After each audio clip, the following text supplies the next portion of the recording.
Okay, so we're continuing 6.3 exponential functions, and I want to graph this exponential function y equals 2 times 3 to the x power. So to start off to graph any exponential function, you always want to create a table. So that's what I'm going to do.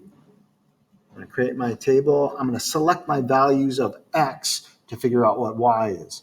So you pick values of x. Sometimes you could pick the exact same values, like I'm going to pick right now, 0, 1, 2, 3, and 4. That should be enough points to be able to graph the function. So the first input value that I have for x is 0. Here's what it would look like. Y equals 2 times 3 to the 0 power. And then you might need to use your calculator in order to evaluate that. Remember, exponents come first. So 3 to the 0 power is actually 1. 2 times 1 is 2. So when x equals 0, y is equal to 2. And then just repeat the process for every single input value that you have in your table. Then I'm going to input into my calculator y equals 2 times 3 to the first power. All I did was substitute 1 in for x into the exponent. 3 to the first power is 3 times 2 is 6. So when x is 1, y is equal to 6. And the next number I could input for the exponent x would be 2. Y equals 2 times 3 to the second power. Again, exponents first. 3 squared is 9. 2 times 9 is 18. Then substitute in 3 for x. Your equation will look like this. Y equals 2 times 3 to the third power. 3 to the third power, 3 times 3 is 9. Times 3 once more is 27.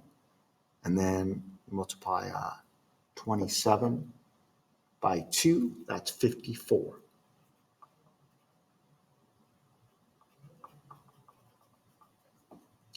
And then lastly, I'm going to input 4 for x. I need to write down the ordered pair, 354 here, because when x is 3, y is 54, and then y is equal to 2 times 3 to the fourth power. 3 to the fourth power, 3 multiplied by itself 4 times, you possibly might need a calculator for that, is 81, and then 81 times 2, 162.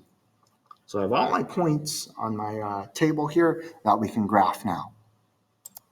And then on my graph, here's what I'm going to do. On my x-axis, I'm going to go by 1. So I'm going to label that 0, 1, 2, 3, and 4.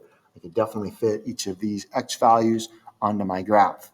My y values, though, I don't want to go by ones because I would only be able to fit these first 2 points. I want to fit most of the points. I might not be able to fit them all. So you need to select a good value to go by on your y-axis. And what I'm going to go by are 6s.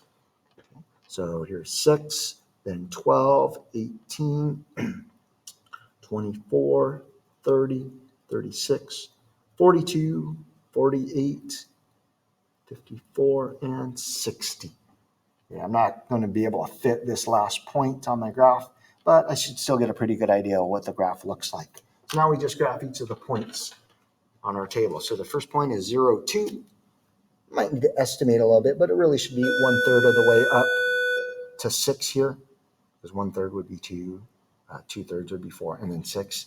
And then the point 1/6 is right here, the point 218.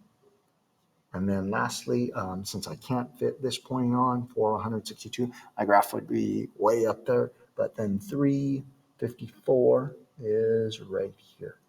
Again, it's a nonlinear function, but it's still continuous. So what that means is I can connect the points. Looks like that. And it really should be making an arrow all the way to the right, because even though I only went up to 3 on my graph, 354, there is a point 4, 162, there'd be a point 5, and whatever the y value, some pretty large number there, but that's what the graph would look like.